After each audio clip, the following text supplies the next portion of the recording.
entonces si alguno tiene problemas de conexión, después viene a la clase y la puede grabar. Con eso no implica que como la grabo no me presento. Recuerden que el Teams queda, en Teams queda, hay como una lista de asistencia, ¿no es cierto? Yo después me bajo la lista de quienes asistieron, cuándo se conectaron, cuándo se desconectaron, así que por favor les pido tengan cuidado con la asistencia, que tienen que tener el 75% para dar el examen. Entonces no sé, bueno, como la graba, listo, después la veo y no me presento. No, preséntense porque también va a quedar su participación en el sistema.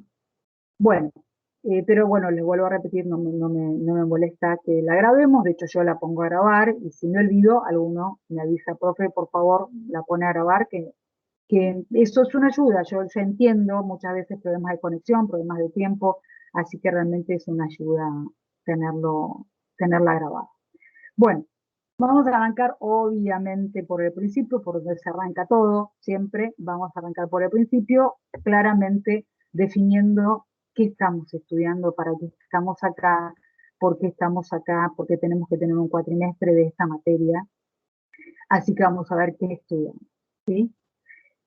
La economía básicamente es una ciencia.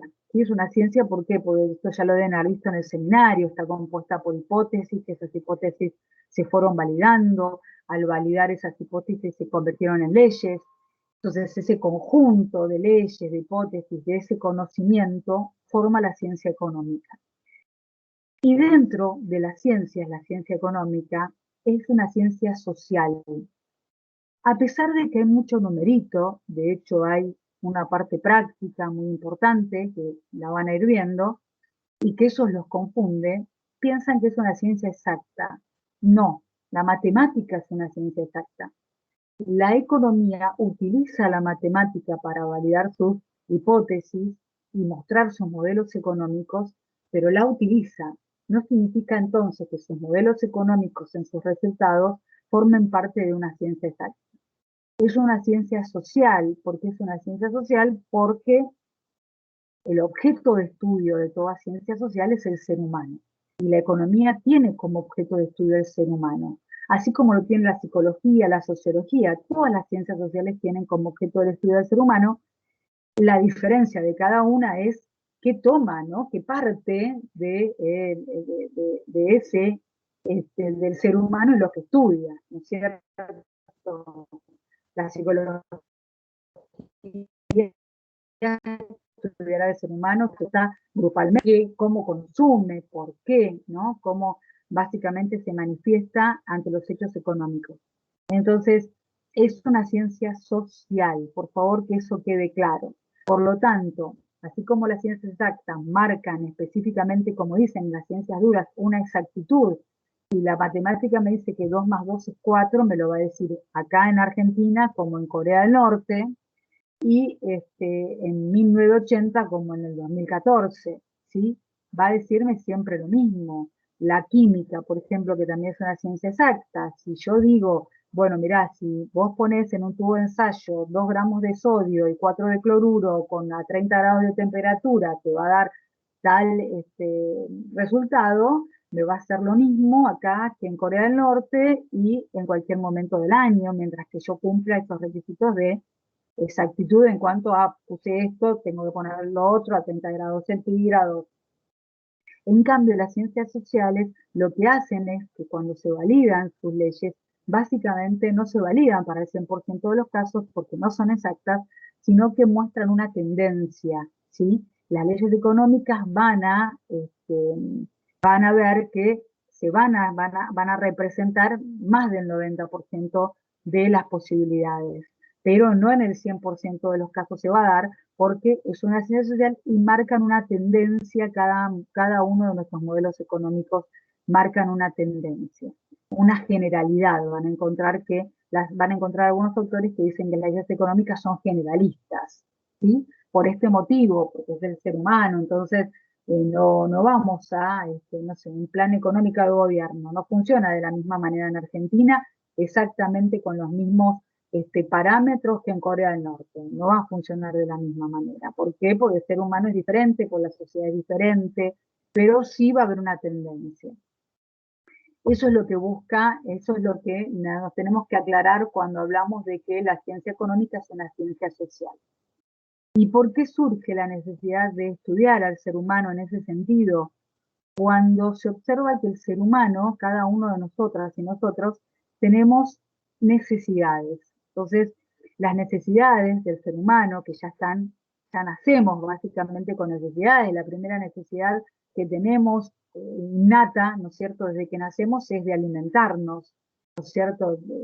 Lo primero que necesitamos es alimento. Entonces, evidentemente ya el ser humano nace con necesidades, que en este caso se llaman primarias, ¿no? La de alimentarse es primaria, la de vestirse también primaria, la de ocio es secundaria, después lo van a ver con Carla, cómo las necesidades se clasifican, pero básicamente entonces encontramos que el ser humano tiene necesidades y que para satisfacer esas necesidades, evidentemente esa necesidad de alimentarse, ¿qué hace? ¿Qué busca? Busca los recursos con los cuales satisfacer esas necesidades, los bienes y los servicios con los cuales satisfacer esas necesidades.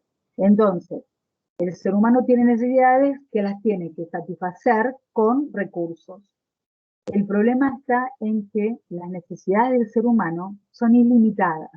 ¿Por qué decimos que son ilimitadas? Porque no solamente hay necesidad de alimentarse, de vestirse, sino que también cuando el ser humano se alimentó, cuando se vistió, quiere salud, quiere educación, quiere actividades recreativas, quiere, ya terminó su carrera de grado, quiere su carrera de posgrado, ya se va una vez cada año de vacaciones y ahora quiere, la verdad que me vendrían bien irme 2 veces por año de vacaciones. Ya se puede ir a Mar del Plata y ya no, la verdad que ahora me encantaría irme a Europa. Entonces, permanentemente el ser humano cuando satisface una necesidad, autogenera otra.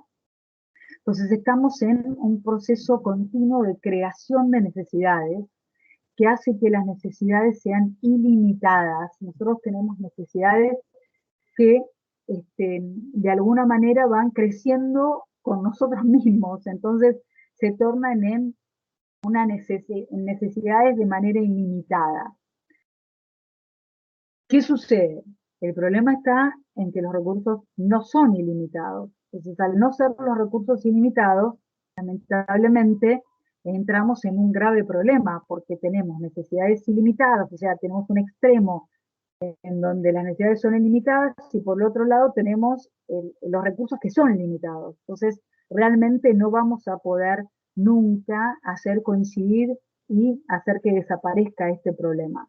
Por lo tanto, siempre van a quedar necesidades del ser humano insatisfechas, pero no porque ya no se alimente, ya no se vista, no, quizás porque ahora se quiere ir 4 veces por este año de vacaciones, entonces se va a sentir insatisfecho si se va 3 veces por año de vacaciones. Entonces, ¿eso qué nos dice la economía básicamente? Que por un lado, ojo, el ser humano tiene necesidades ilimitadas, pero los recursos paren que son limitados. Entonces ustedes van a ver en la mayor parte de la bibliografía que habla que el problema por el cual surge la crisis económica es la escasez de los recursos. ¿Sí? Lo que pasa es que yo acá quiero hacer un punto porque ustedes confunden. Cuando se habla del término escasez, no es porque los recursos sean pocos, ¿no? El mundo realmente, hay estudios que han analizado que no tendría que haber hambre en el mundo porque el alimento es suficiente para todos. El problema es que está mal distribuido. Entonces, no es que los recursos son pocos, ¿está bien? El problema es que cada vez que al ser humano se le satisface una necesidad con esos recursos que contamos, crea otra. Entonces, nunca van a alcanzar los recursos a las necesidades. Por lo tanto, se habla de que el problema es la escasez de los recursos, aludiendo a que no que son pocos, sino que lamentablemente nunca los recursos van a alcanzar a las necesidades. ¿Está bien? Por eso es que se habla de escasez de los recursos como el gran problema por el cual surge la ciencia económica como tal. Entonces, Y sabiendo que ese es el problema fundamental, la economía es una ciencia, por lo tanto es una ciencia social, como dijimos al inicio, que lo que trata justamente es del estudio de cómo administrar los recursos que son escasos de la mejor manera posible para poder satisfacer la mayor cantidad de necesidades del ser humano.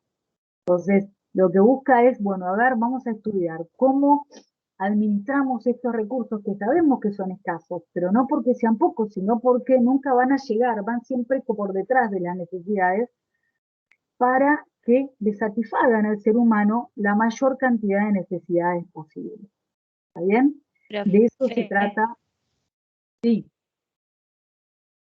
se lo escucha muy cortado. otra vez, es raro porque no me ha servido la línea, a ver si a alguien más le pasa. Si te pasa a vos nada más, te pido que trates de salir y volver a entrar. A ver si alguien en el chat me escribe, Yo te vamos a escucho ver claro, si... profe. Lo escucho bien, Claro, profe. claro. Yo a veces cuando empiezo a escuchar un ruido en la línea me doy cuenta, por eso te digo, fíjate vos si podés salir y volver a entrar. Igual quédate tranqui, porque va a quedarlo grabado. Así que ponele que tarde 2 minutos en salir y volver a entrar, tranqui, va a quedar grabada esta partecita. ¿Mm? Bueno, entonces les decía, la ciencia económica, por lo tanto, es una ciencia social. Vuelvo a repetir que lo que trata es de cómo administrar los recursos que sabemos que son escasos, no por pocos, vuelvo a repetir, no por pocos, sino porque van siempre detrás de las necesidades, que son las que son ilimitadas, para administrarlos de la mejor manera posible, de tal manera de satisfacer la mayor cantidad de necesidades que tiene el ser humano. ¿Está bien? Y esto, miren, este, cuando yo estudiaba, allá por 90 y pico, sí, Mariana, levantaste la mano, decime, Mariana Godoy. Buenas noches, profe. Yo le quería hacer una consulta, porque cuando usted menciona, digamos, la definición de escaso, ¿no? Que dice, bueno, no es algo que es poco, sino como que llega después. A mí se me ocurre rápidamente como un ejemplo, por ejemplo, en la necesidad habitacional. Entonces estamos diciendo, no es que hay, digamos, el ejemplo sería, no es que hay pocos edificios o casas, sino que en realidad se construyen después, digamos, espacio físico habría, y lo que sería es que la necesidad, digamos, crece, no tanto como la construcción, ¿no? Por ejemplo. No logro entender, Claro, o sea, sí, yo sí, sí, eso lo entiendo, digamos, entiendo ese punto de vista, lo que no entiendo es, digamos, en un punto no son infinitos, son finitos, o sea que claro. en cierto sentido sí es escaso, porque tiene como un límite. No entiendo cuál sería el error en decir que sería escaso. No, no, no es error decir que es escaso. Lo que yo no quiero que justamente se confundan es que el término escasez como que te alude a que son pocos, y no son pocos los recursos que tenemos en el mundo, sino que siempre hay más necesidades que recursos. A eso me quiero referir. Ah, claro, o sea, es como, digamos, independientemente si son finitos o no, que en realidad Son sí finitos. tienen un límite, sino esto de que llega la necesidad primero, se entabla en la necesidad y luego viene la solución. ¿Sería esa la idea? Es que, o sea, la necesidad vos la tenés siempre. Lo que pasa es que cuando ya, por ejemplo, cuando ya todos los argentinos, suponga, ojalá siempre comamos, después vamos a querer todos vestirnos, y vamos a querer todos educarnos, y vamos a querer todos. Entonces, no es que sean pocos los recursos, sino que lamentablemente son finitos respecto a las necesidades que se van generando todo el tiempo. Todo el tiempo vos satisfaces como ser humano una necesidad y autogenerás otra. Entonces los recursos van diciendo, pará, ahora querés esto y no llegamos. No es que van o sea, a ver, sí puede ser que vayan un poco detrás, en ese sentido tenés razón, puede ser que vayan un poco detrás, porque el ser humano cuando satisface una, genera una nueva. Y los recursos son finitos. Así que ese problema va a estar siempre, pero a lo que apuntaba yo con el término de escasez, no está mal, no está mal hablar de término de escasez, sino que está mal aludir a escasez, ¿no? Cuando dice, ¿qué escasez de alimentos? Uno piensa, ¿que son pocos? No, no son suficientes para las necesidades de alimento que hay, pero no es que sean pocos, son muchos, pero no es suficiente para la necesidad de alimentos que hay, por ejemplo. ¿Mm? A eso me refería. Entonces, ahí Perfecto, profe, ahora sí me quedó clarísimo, gracias. No, de nada. Bueno, entonces, ya tenemos el tema de la definición, ¿no? Que no es un tema menor, es la definición de economía, de acá partimos. Bueno, vamos a ver que la economía, nosotros para poder analizarla, la dividimos en dos, ¿sí? Ustedes si quieren, vayan siguiéndome con el PDF, yo no lo quiero compartir porque por ahí somos tantos que me va a ¿cómo se llama? Hacer que a lo mejor se entrecorte el audio, ¿no es cierto? Pero si ustedes se fijan, ahí van a tener básicamente lo que vamos a ir hablando hoy. Algunas cosas seguramente las pasaré de largo, después ustedes lo leen, y algunas cosas seguramente voy a agregar. ¿Está bien? No es que voy a repetir la clase tal cual está ahí, porque si no, directamente digo, lean el PDF y ya está. ¿No es cierto? Entonces, pero si quieren pueden ir más o menos siguiendo. Bueno, vamos a ver que la dividimos para poder estudiarla mejor, porque realmente es una ciencia muy compleja, que la dividimos en dos, en lo que se llama microeconomía y macroeconomía. Entonces tenemos la microeconomía por un lado, que va a ser lo que vemos en esta materia tiene los contenidos de microeconomía, si la tuviéramos que nombrar, uno te podría decir, esta se llama microeconomía. En algunas universidades la tienen con el nombre de microeconomía a esta materia.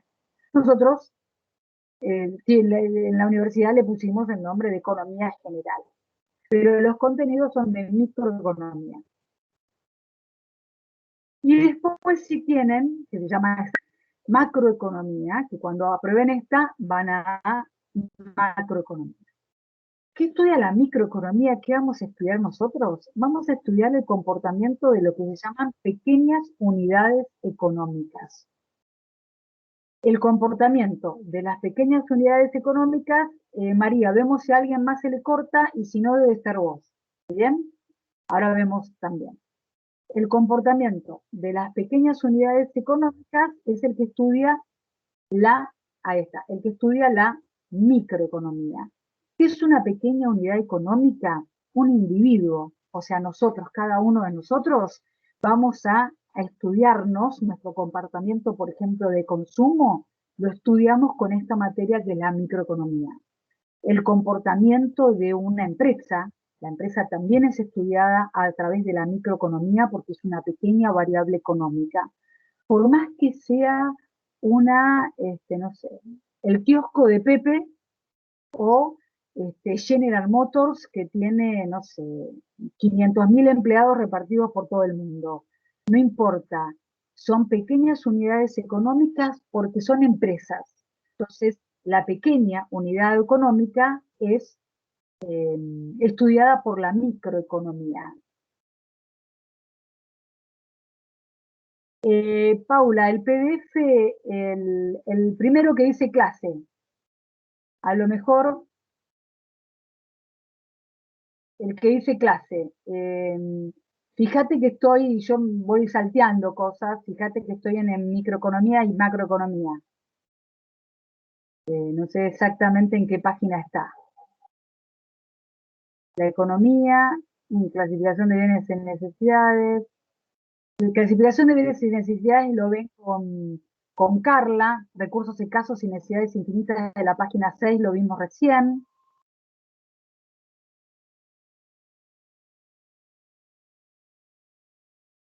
Delimitación del campo de la economía es lo que estamos viendo ahora. Y no está exactamente acá micro y macro, pero está en el PDF de parking, micro y macro. Ahí está. Bueno, entonces les decía, un individuo, una empresa, una organización comercial, esos son pequeñas unidades económicas. En cambio, las grandes variables económicas o grandes unidades económicas las estudia la macroeconomía, como por ejemplo que es una gran unidad económica, una gran variable económica? El Producto Bruto Interno. El famoso PBI que han escuchado muchas veces es una gran unidad económica, por lo tanto lo estudia la macroeconomía. La macroeconomía también estudia el desempleo, estudia la inflación, estudia el tipo de cambio, estudia la tasa de interés, estudia el dinero. Parece que fuera mucho más lo que estudia la macroeconomía, pero no es así, porque uno cuando estudia al consumidor, por ejemplo, estudia cómo consume, por qué, hay determinadas leyes como la ley de demanda, la ley de oferta. En una empresa estudiamos cuánto le conviene producir, a qué precio le conviene producir, cómo se manejan los mercados. No es lo mismo el mercado de un bien como puede ser el de una computadora que el mercado de un bien como puede ser el maíz o el trigo. Entonces, no es que estudie mucho menos, sino que lo que tratamos de hacer es de todo lo que sea más individualizado, si se quiere, o más acotado, lo estudia la microeconomía, y lo que es más amplio, más grande, porque se llama gran unidad económica o gran variable económica, porque ya ahí se analiza toda la economía del desempleo. Yo no puedo estudiar entonces a un desempleado, sino que hago estudio, no me va a decir nada, un desempleado. ¿Qué hago? Estudio el porcentaje de desempleo que hay en toda la sociedad, ¿no? Para de esa manera sacar alguna conclusión. Claro, exacto, como dice Ezequiel, absolutamente están ligadas, porque imagínense, si yo estudio el desempleo, y me dice que en la Argentina el desempleo es de, no sé, el 10%, básicamente entonces voy a tener un montón de consumidores que tienen menor consumo porque están desempleados. Entonces, están absolutamente relacionadas. Si, por ejemplo, el tipo de cambio lo estudia la macroeconomía, y si el dólar mañana se va a 200 pesos, a nosotros, a cada uno de nosotros y a las empresas que somos parte de la microeconomía, del análisis microeconómico, nos va a afectar. Entonces, no son compartimentos estancos. Todo lo que pasa en la micro le repercute en la macro y viceversa. Si mañana el gobierno se levanta y pone una tasa de interés de, no sé, 80%, vamos a ir todos nosotros rápidos a poner nuestra plata en plazo fijo, porque tienen una tasa muy atractiva. Entonces, pero esto pasó en la macro, y sí, pero en la micro le repercute. Vamos a ir nosotros a decir, quiero hacer un plazo fijo por 10.000 pesos, porque tengo una tasa del 80%, no, hoy el 30 y pico. Entonces, no son compartimentos estancos el conocimiento, sino que lo dividimos para poder hacerla un poquito menos compleja en su estudio. Si no, imagínense que realmente sería una materia, ya es larga, microeconomía es una materia muy extensa, macroeconomía es una materia muy extensa, imagínense si nosotros lo analizáramos de manera conjunta. Realmente es muy complejo. Una vez que aprenden bien los conocimientos de micro, van a los de macroeconomía. ¿Mm? Por lo tanto, es una materia tan compleja que además necesita de otras ciencias, todas las ciencias. Recuerden que el conocimiento no está en cajones, ¿no? El conocimiento se interrelaciona, interactúa, y eso es lo genial del conocimiento, porque en esa relación y esa interacción de diferentes ramas del conocimiento puedo hacer un análisis mayor, puedo generar nuevo conocimiento. En el caso de la economía utiliza otras ciencias porque requiere, ¿no es cierto?, herramientas para generar el conocimiento económico. Esas otras ciencias que utilizamos, la madre de todas las ciencias, se pelean un poco los filósofos con los matemáticos, todavía están en una pelea a ver quién es la madre de todas las ciencias, ¿no? Pero si ustedes recuerdan, los antiguos griegos se acuerdan que eran filósofos y matemáticos. Entonces de ahí sale un poco ese tema de cuál es la madre de todas las ciencias. Lo cierto es que la filosofía, obviamente, como aquella ciencia que incorpora la necesidad de responder esas preguntas que generan conocimiento, nos lo da la filosofía. La matemática también es muy importante para la economía como herramienta para validar sus modelos económicos. Fíjense que nosotros que claramente necesitamos la matemática, a veces si los precios suben, ¿qué pasa con la cantidad que consumimos? Entonces la matemática es una herramienta fundamental para, para la ciencia. Otra ciencia que es muy utilizada por nosotros es la estadística. Fíjense que cada vez que generalmente ustedes observan un dato, si no fuera por la estadística, ¿no es cierto? Y la estadística nos hace que ese dato tenga un peso, ¿no? Por ejemplo, si yo les digo, a ver, en China hay 1 millón de desocupados. Entonces uno dice, ¿y está bien o está mal? Esa economía es válido que haya 1 millón de desocupados, es una economía que entonces es pujante, es sana, es una buena economía que haya 1 millón de desocupados.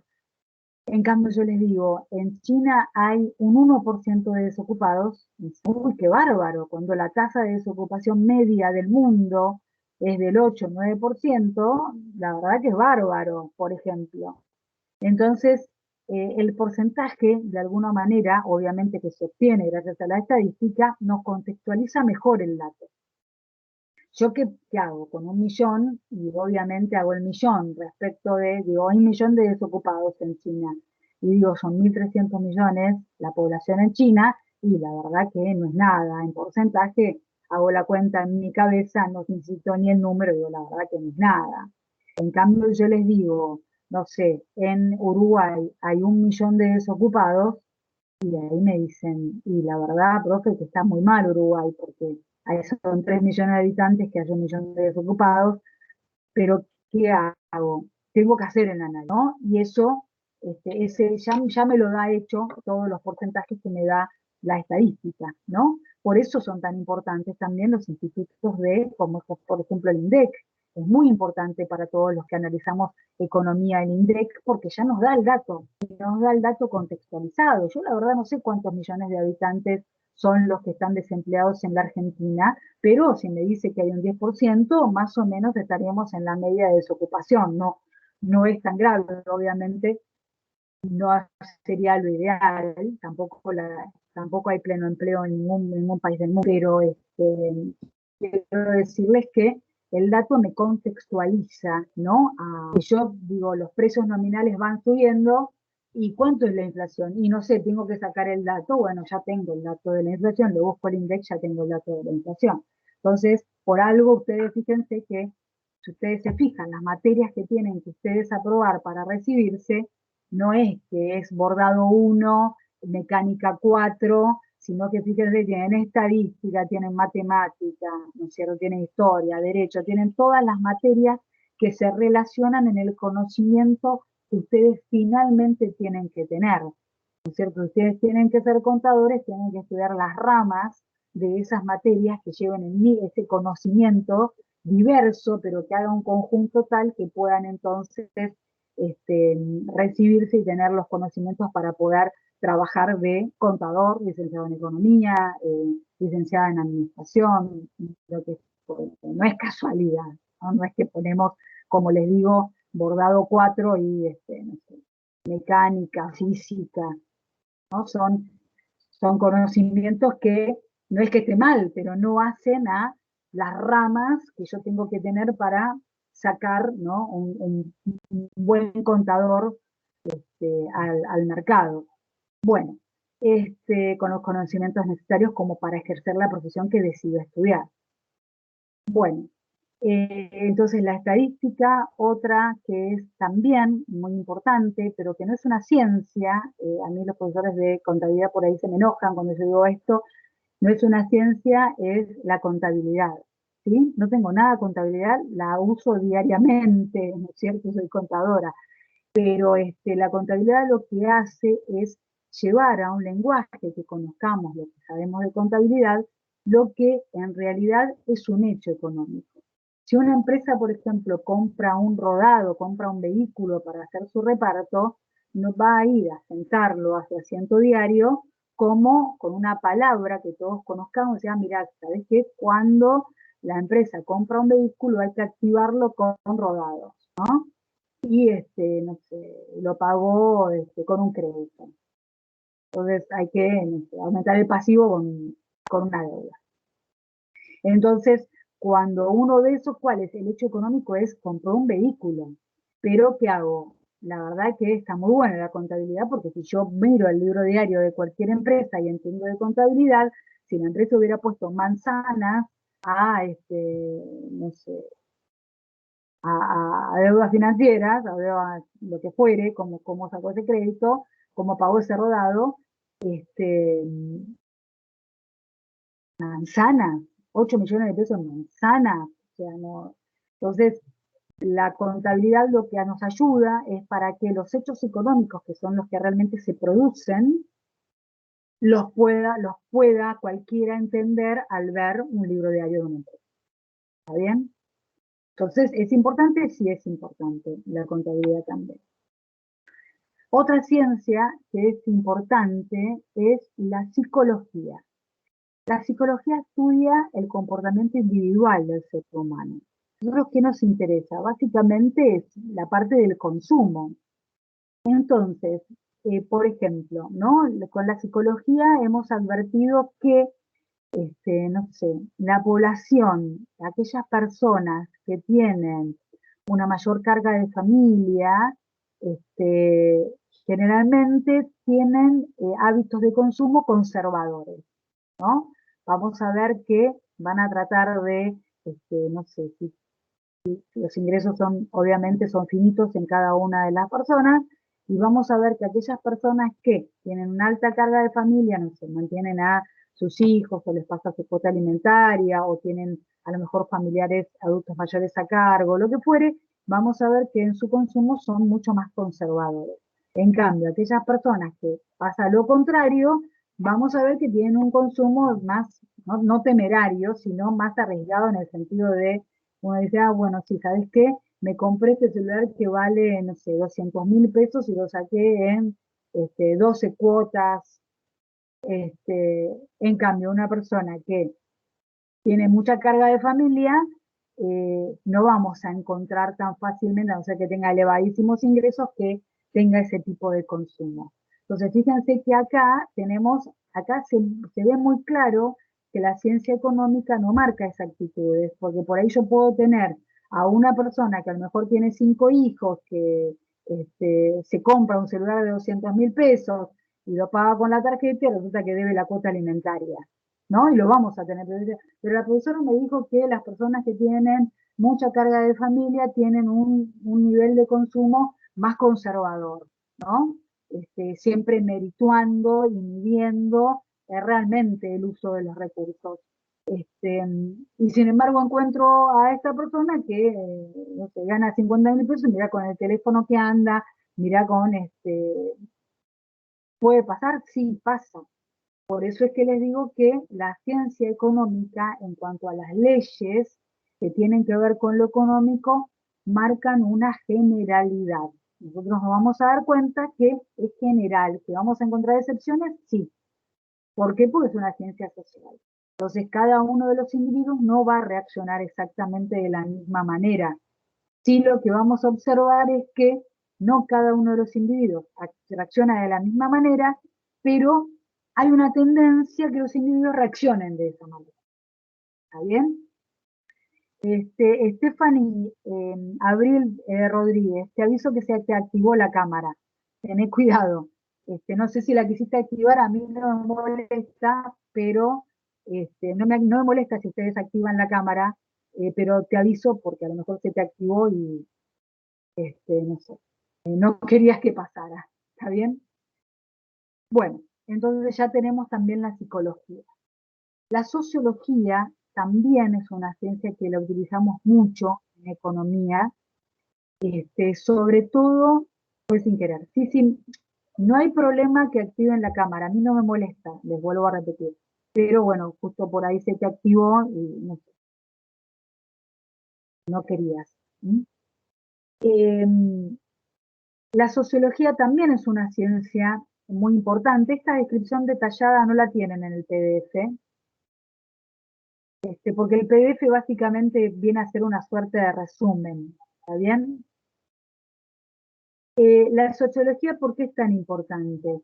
Porque en sí estudiamos entonces que el consumidor tiene un comportamiento de consumo solo distinto del comportamiento de consumo en masa, ¿no? La sociología lo que hace es estudiar a el ser humano, su comportamiento en forma conjunta. Entonces, ¿nosotros para qué lo utilizamos? Y porque también el ser humano entonces consume de una manera si está solo y si consume de otra manera si está en familia o si está con amigos. Y esta parte es muy importante, sobre todo para la parte de la micro que se ocupa. Los que estudian literatura en comercio van a ver que la parte de marketing utiliza mucho a esta parte de la microeconomía. ¿Por qué? Porque cuando uno tiene que asesorar a una empresa, por ejemplo, no sé, vendemos alcohol, ¿no? Vendemos bebidas alcohólicas. Entonces, ¿sabes qué? Vamos a hacer una campaña publicitaria. Bueno, perfecto. ¿Quiénes son nuestros consumidores? Y nuestros consumidores son personas jóvenes, este, porque es una eh, alcohólica, no sé, económica, ¿no? Entonces son consumidores jóvenes que básicamente consumen en qué momentos, y consumen en momentos en que se encuentran en grupo, ¿cierto? Por ejemplo, la cerveza. La cerveza, las empresas encontraron o básicamente analizaron que el consumidor es más bien joven y que cuando consume cerveza lo hace en grupo, ¿no? Mayormente, no es que una persona sola, no, yo estoy solo en casa y tomo mi cerveza. Estamos hablando de lo general. Lo general es que se han encontrado que se consume en grupo. Y ustedes fíjense que si ellos salen un día, a lo mejor están esperando un grupo de compañeros o vean algún bar, ¿no? Si miran las mesas en algún bar, van a ver que a lo mejor si hay una persona sola, tiene una gaseosa, tiene un café, y si hay más de una persona, es más común que por ahí haya una cerveza en la mesa. Entonces, esto obviamente nos ayudó la sociología a entenderlo y las empresas y uno con la economía que tiene que decir, entonces tenés que hacer una publicidad que oriente a ese segmento. No vas a hacer una publicidad de una persona melancólica en su casa queriendo poner alcohol, ahogar las penas porque lo dejó su novio o su novia. ¿Puede pasar que lo consuma? Sí. ¿No es lo común? No. Entonces no vamos a invertir en una publicidad en eso. Vamos a invertir en una publicidad que estamos todos divinos, de fiesta, en alguna casa de algún amigo tomando una cerveza. ¿Por qué? Porque es lo que descubrimos que el alcohol se consume más de manera conjunta cuando el ser humano está socializando que cuando está solo en su casa. No significa que no lo hagas, vuelvo a repetir, sino que lo más común es que no suceda. Bueno, entonces la sociología, sobre todo lo van a ver que en macroeconomía, ¿no? Sí, la macroeconomía con la sociología está muy pendiente, ¿no es cierto? Porque la sociología nos hizo entender que los planes económicos de gobierno no pueden ser copiados, ¿no? Yo no puedo decir, a ver qué hizo Uruguay y le fue bien. Hizo esto, esto y esto. Bueno, yo voy a hacer exactamente lo mismo en la Argentina. No, la sociología nos dice, no chicos, son sociedades diferentes que reaccionan a medidas económicas diferentes. Esto nosotros lo veníamos diciendo, pero lo terminamos de entender en los finales de los 90, cuando caímos en la crisis del 2001, cuando el consenso de Washington, lo aclaro porque lo tuvieron que haber visto en historia económica, cuando el consenso de Washington determinó parámetros por los cuales tenías que atenerte a las 10 pautas que eran el consenso de Washington. Sea Corea del Norte, sea Argentina, sea Congo belga, no importa. Estas son las 10 cosas que vos, muchos países hicimos las 10 cosas que tenían que hacer, que nos dijeron, nos dictaban. Entonces, por eso nos prestaban plata Y a mundo, ¿por qué? Porque las sociedades a donde yo tengo que incorporar un plan económico de gobierno a una sociedad que es diferente de otra. Entonces, al ser diferente de otra, no puedo básicamente entenderlo como lo mismo. Bueno, ya veo que son dos. Ezequiel, ¿me querías decir algo antes de Sí, salir? profe, en realidad no la quería interrumpir, pero le quería pedir dos cosas. En un principio, ya que no está compartiendo ningún documento, si podía apagar la cámara, tal vez se puede estabilizar un poco la Sí, estaba conexión. Y pensando. segundo, si puede repetir desde que dijo en historia económica debían saber qué, y bueno, y a partir de ahí en adelante se me trabó mucho. Ajá. Bueno, ahora la escucho perfecto, pero bueno, para saber si me lo podía repetir o si eso está en el libro, yo lo leo, no hay problema, no hace falta que me lo repita. No, no te lo repito porque esta parte no está. Así que ahora lo repito, quédate tranquilo. Bueno, entonces, hagamos una cosa. Voy a salir, voy a volver a entrar, voy a entrar sin cámara, así eso también aliviana un poco la línea. Estamos conectados 96, por eso es. Entonces, voy a alivianar todo, fíjense que vamos a estar mejor.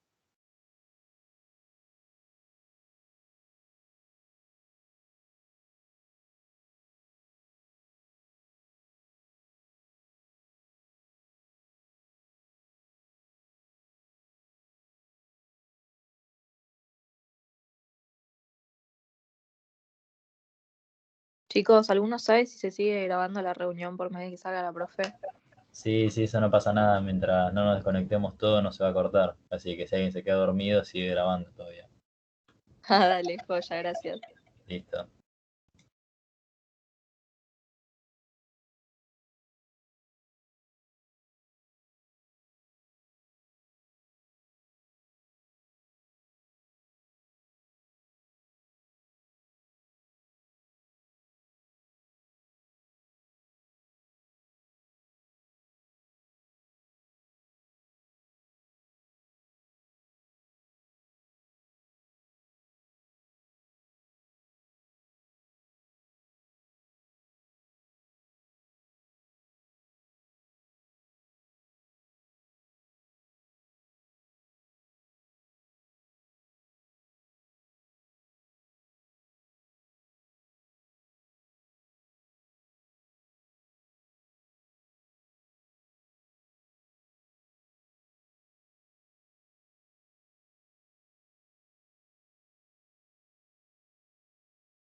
Hola, ¿ahí me escuchan? ¿Ahí me escuchan bien? Sí, profe. Ah, Sí, perfecto. Profe, ahora se escucha bien. bárbaro, perfecto. Bueno, vieron tardo y vuelvo a entrar, pero bueno, ahí se escucha bien. Bueno, la verdad que medio que me perdí en dónde había quedado, pero tenía que contestarle. De consenso de Washington se llamaba, que decía lo que estaba diciendo de historia económica. No sé si eso me lo llegaron a escuchar. Yo no lo escuché, profe, por eso pedí por favor si me lo podían volver a explicar. Ahí, bueno, Bárbaro. Lo que yo te decía era que en historia económica ustedes vieron, o tendrían que haber visto, los lineamientos de lo que se llamó Consenso de Washington, que fue básicamente un listado de medidas que tenían que tomar los países para conseguir el desarrollo. Entonces, si uno implementaba esas medidas, conseguía el desarrollo económico. Por lo tanto, el FMI te decía, yo te presto plata, pero vos haces esto. Y el consenso de Washington no decía, bueno, vos Argentina hace esto, vos Corea hace esto, vos Sudáfrica hace tal cosa. Daba líneas para todos en general. Entonces resulta que a todos los que seguimos los lineamientos del consenso de Washington no fue diferente. Y a la Argentina no fue muy mal, que de hecho terminó con el default y la crisis del 2001. Por eso es que les comentaba que cuando llegó no fue tan mal, ¿no? Que terminamos en la crisis del 2001, que ustedes, algunos ni existían o algunos eran muy chiquitos, cuando en el 2018 se le pide plata al Fondo Monetario Internacional, ¿por qué fue tan el revuelo? Porque los que estuvimos viviendo, yo me estaba recibiendo en el año 95, imagínense con una ocupación que terminamos en el 25% en el año 2001, imagínense que realmente fue decir, upa, no podemos hacer lo mismo, porque vamos a terminar en la misma situación. ¿Por qué? Porque realmente el Fondo Monetario en esa época obligaba medidas sin tener en cuenta la sociología.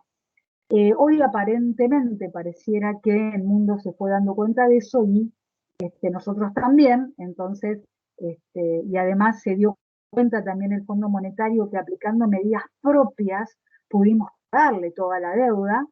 Entonces, claramente está en otra, además cometió un gran error, no puedo, están con un problemita ellos también, ¿no? De que no tendrían que haber prestado cuando se veía, ustedes también tuvieron que haber estudiado organismos internacionales en historia económica, y el Fondo Monetario no puede prestar plata, es más, debe inmediatamente dejar de prestar plata a un país cuando se están fugando los capitales, porque es empeorarle la situación a ese país. ¿No es cierto? Entonces, es que se beneficien unos y que después todos los demás tengamos que pagar ese problema, ¿no? Ese problema que nos generan. Entonces, tendría que haber automáticamente cortado los fondos a la Argentina cuando ya observó la primer fuga de capitales. Lo dice directamente en su carta orgánica. Por lo tanto, yo creo que han entendido un poco que la sociología que cada país tiene su comportamiento propio, y que además, bueno, por eso son un poco, está bien, no llegamos a un acuerdo, pero vemos que básicamente son un poco laxos en ese sentido, porque también han cometido ellos un gran error. Yo no sé, fue un poco a propósito, pero bueno, es un problema que tienen que hacerse también un poquito cargo. Bueno, eso con respecto a la sociología.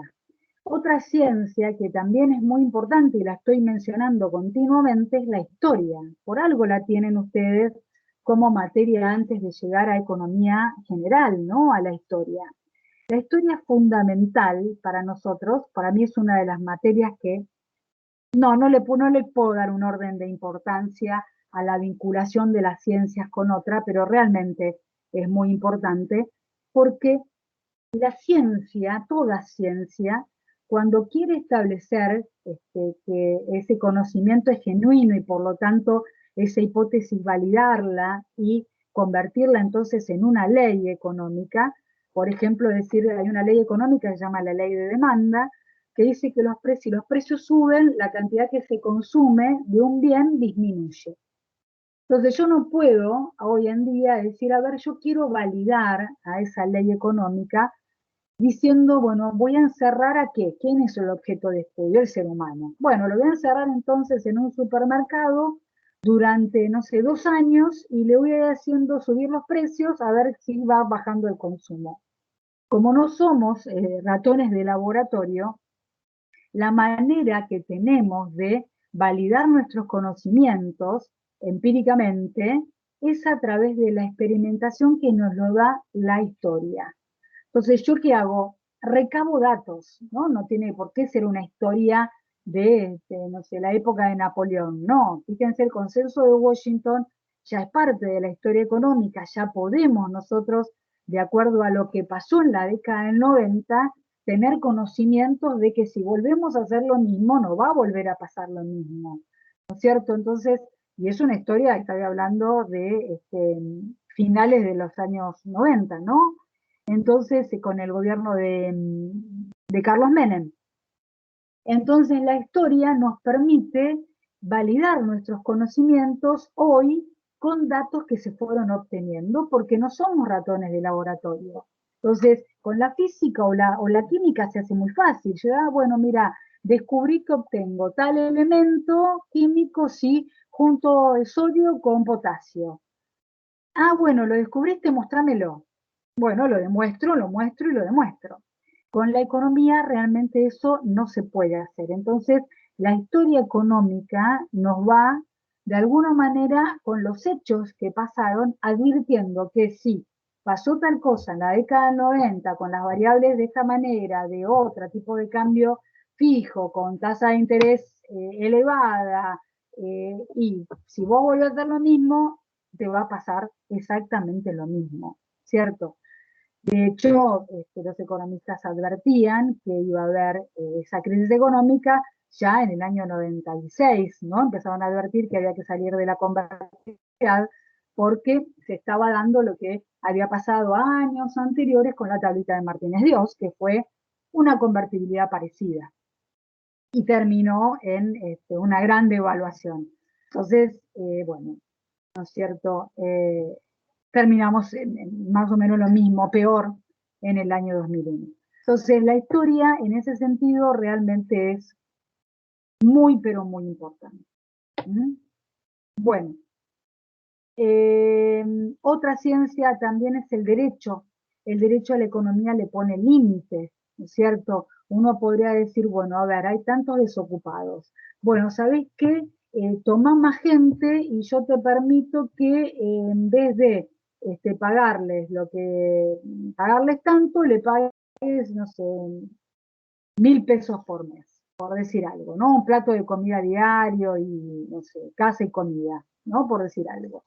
Entonces viene el derecho y nos dice, no, mira, nosotros tenemos en la Argentina, por ejemplo, el salario mínimo vital y móvil, y los empleados que tienen un sindicato tienen un convenio colectivo que fija los valores mínimos de salario. Entonces, el derecho nos va siempre poniendo límites, ¿cierto?, a los hechos económicos que se pueden llevar adelante. Y la política también es una ciencia, pero la política lo que hace básicamente es agarrarse, ¿no? De hecho, agarrarse de la economía.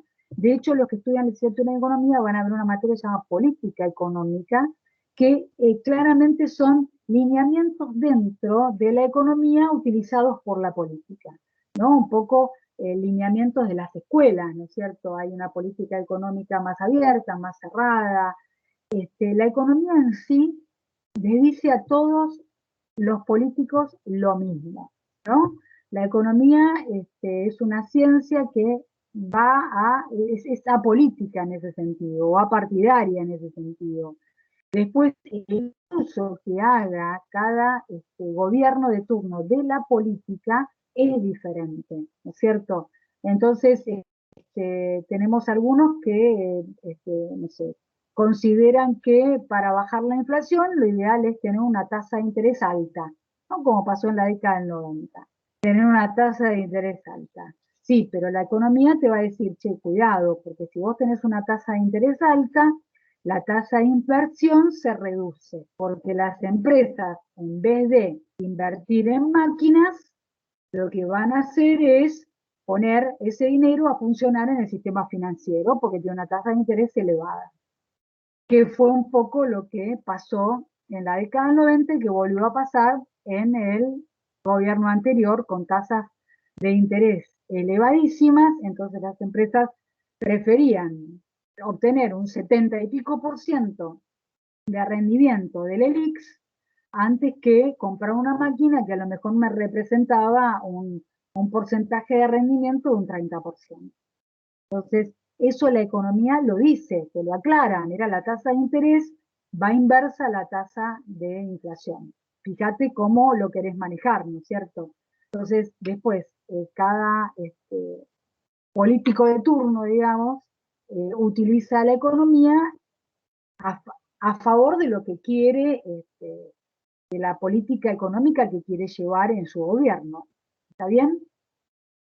Y bueno, después tenemos algunos autores que también dicen que la religión es una ciencia que está muy ligada a lo económico, y si uno se pone a ver, si hay muchísimos parámetros religiosos que hacen que, por ejemplo, un país crezca más, crezca menos, ¿no es cierto? Qué sé yo, por ejemplo, hoy el caso más concreto es lo que está pasando hoy, por ejemplo, en Afganistán, ¿cierto?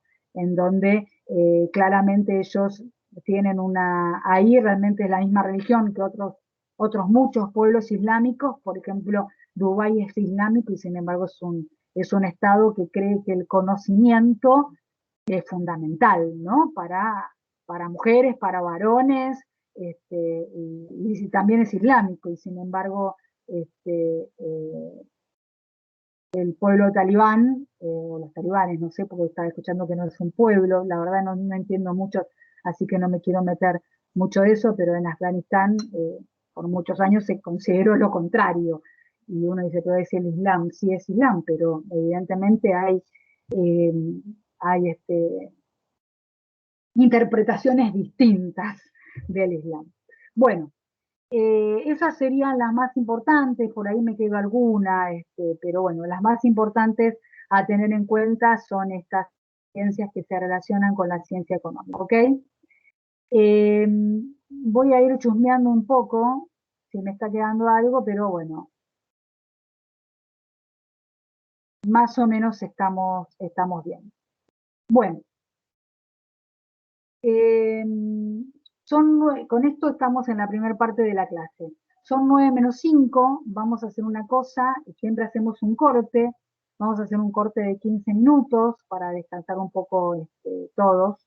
Nos vemos 9 y 10, y son menos 5. Nos vemos 9 y 10 y vamos con la segunda parte de la materia, ¿ok? Voy a detener la grabación para que no esté ese negro ahí. Después la voy a volver a